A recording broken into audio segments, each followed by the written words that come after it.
Picture this. Right now, somewhere in the UK, a car is drifting half a second too long without anyone's eyes on the road. That half a second is all it takes. Every single day, hundreds of people across Britain get into a crash that didn't have to happen. Not because the roads are cursed, not because cars are unsafe, but because of a handful of very human, very preventable mistakes that keep repeating themselves year after year on motorways, country lanes, and high streets all over this country. Today, we're pulling back the curtain on the real reasons UK roads turn dangerous, and honestly, some of these numbers might shock you. Let's start with the scale of the problem, because it's bigger than most people realize. In the most recent full year of data, the UK recorded over 1,600 road deaths, nearly 30,000 serious injuries, and well over 128,000 casualties in total. That's not a typo. That's roughly one death every 5 hours, somewhere on British roads. The good news is that fatalities have been falling slowly for years. The bad news is that the number of people seriously injured has barely moved in over a decade. Behind every one of those numbers is a person, a family, a moment that changed everything in an instant. So what's actually causing all of this? Let's break it down. The single biggest factor, by a wide margin, is us, human error. Department for Transport data shows that driver or rider behavior and inexperience is logged as a contributing factor in roughly 3 out of every 4 reported accidents. Not mechanical failure, not potholes, not freak weather. Us. The decisions we make behind the wheel, second by second, are the number one reason UK roads turn dangerous. And if you zoom in on what that actually looks like in practice, one cause stands head and shoulders above the rest: simply failing to look properly. It's logged in around 38% of all reported collisions, making it the single most common contributing factor recorded by police at the scene. Think about that. Not speeding, not drink driving, just not looking. A driver pulling out of a junction without checking properly, a glance away for 1 second too long. Someone assuming the road is clear because it usually is.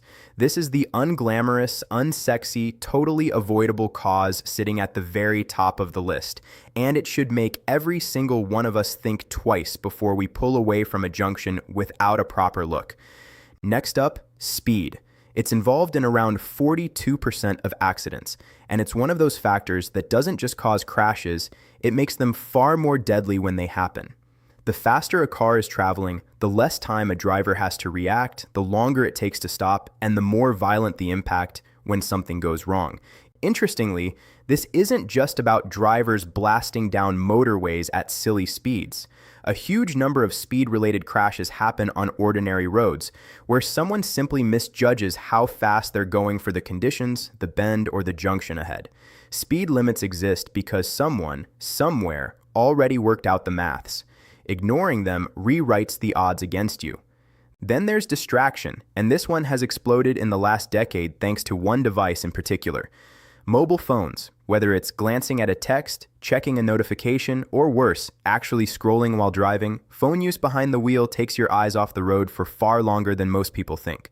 Studies have shown that texting while driving can take your attention away for several seconds at a time, and at motorway speeds, that's the equivalent of driving the length of several football pitches with your eyes closed. It sounds dramatic because it is dramatic. Distraction doesn't always show up clearly in the official statistics because it overlaps heavily with failing to look properly, but make no mistake, it's one of the most preventable killers on UK roads today. Now let's talk about something that's been a target of road safety campaigns for decades, but still claims lives every single year: drink and drug driving. Around 300 people are killed in drink-drive collisions in Great Britain annually, accounting for roughly 18% of all road deaths. In one recent year alone, an estimated 6,800 people were killed or injured in crashes where a driver was over the limit. And here's the part that should worry everyone. Recent surveys suggest the problem may actually be getting worse among younger drivers, with a noticeable rise in under 25s admitting to driving while over the legal alcohol limit compared to just a year earlier. Decades of advertising, decades of warnings, and people are still getting behind the wheel after drinking. It remains one of the most stubborn, most preventable causes of death on UK roads. Let's talk about who's actually most at risk: because the statistics here are genuinely surprising. Drivers age 17 to 29 make up the highest share of casualties of any age group, accounting for around 28% of all road casualties, despite being a relatively small slice of total license holders. Inexperience is the obvious explanation. New drivers haven't yet built the instinct for spotting danger early, judging gaps, or recognizing when a situation is about to turn dangerous. But here's the twist. Young drivers, despite having more crashes overall, tend to have less severe outcomes than you might expect, representing a smaller share of fatalities than of total casualties. Meanwhile, drivers in their 30s and 40s account for the highest share of deaths of any age group, largely because they tend to drive more miles, more often on faster rural roads, where a serious mistake has far deadlier consequences. And then there's the gender gap, which is honestly one of the starkest figures in all of UK road safety data. Men account for around 76% of all road deaths and roughly 61% of all accidents. That's not a small skew, that's a massive one. Higher mileage, a greater tendency toward risk-taking behavior, and higher rates of drink driving convictions among men all feed into this gap. It's one of the most consistent patterns in road safety statistics anywhere in the world, and the UK is no exception. Now let's talk about where these crashes actually happen, because it's not where most people assume. Motorways carry around a fifth of all traffic in the UK, yet they account for only around 6% of fatalities. That seems backwards until you think about why. Motorways are designed for speed, with separated carriageways, no oncoming traffic, and controlled entry and exit points. They're actually one of the safest types of road per mile traveled. The real danger zone is the ordinary single carriageway A and B road, the kind that twists through the countryside with no central barrier, blind bends, and oncoming traffic just feet away.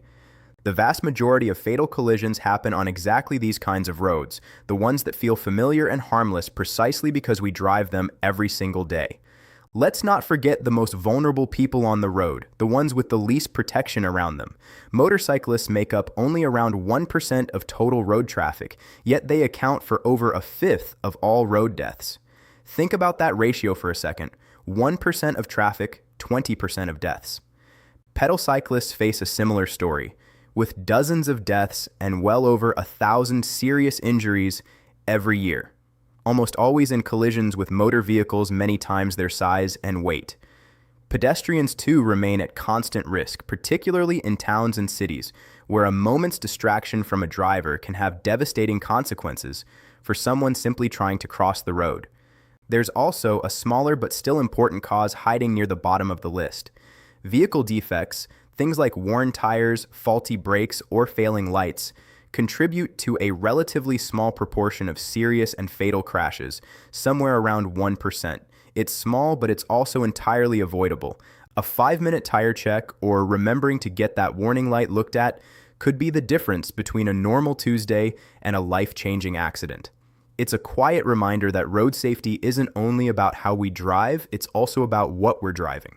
And of course, there's the weather. Wet roads, ice, fog, and poor visibility don't appear as often in the raw numbers as human error does. But when conditions turn bad, the consequences tend to turn severe. Winter months in particular see fewer total collisions overall, simply because fewer people are out on the roads, but a noticeably higher proportion of those collisions end up being serious or fatal. Slower reaction times, longer stopping distances, and reduced visibility combine in exactly the way you'd expect, turning a manageable situation into a dangerous one in seconds. So what does all of this actually add up to? The picture that emerges from the data isn't really about faulty roads or faulty machines. It's about human behavior, repeated millions of times a day across the country, not looking properly, driving too fast for the conditions, picking up a phone for just a second, getting behind the wheel after one drink too many, underestimating a road we've driven 100 times before. None of these are exotic or unusual causes. They're ordinary, everyday lapses that almost every driver has been guilty of at some point, and that's exactly why they're so dangerous. They don't feel risky in the moment. They just feel normal, right up until the moment they aren't. There is some genuinely encouraging news here too. The UK government has now set out a new road safety strategy with a target of cutting the number of people killed or seriously injured by 65% by 2035. Better driver assistance technology is becoming standard in new cars. Smarter data is being used to identify the most dangerous stretches of road, and awareness campaigns continue to chip away at habits like drink driving and phone use. Countries like Norway prove that sustained investment and consistent enforcement really can move the needle over time. The trend is moving in the right direction. It's just moving slowly, and slow progress costs lives along the way. If there's one thing to take away from all of this, it's that the biggest danger on UK roads isn't some rare, unpredictable event. It's the small, routine decisions we all make behind the wheel every single day. Looking properly before you pull out, putting the phone away, respecting the speed limit, especially on those ordinary country roads that feel safer than they really are, never driving after a drink.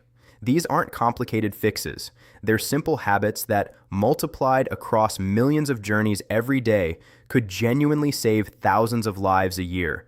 If this opened your eyes to something you didn't know about the roads you drive on every day, that's exactly why I make this content. Hit that subscribe button right now so you don't miss the next deep dive. Drop a comment letting me know which one of these stats shocked you the most, and I'll see you in the next video. Stay safe out there.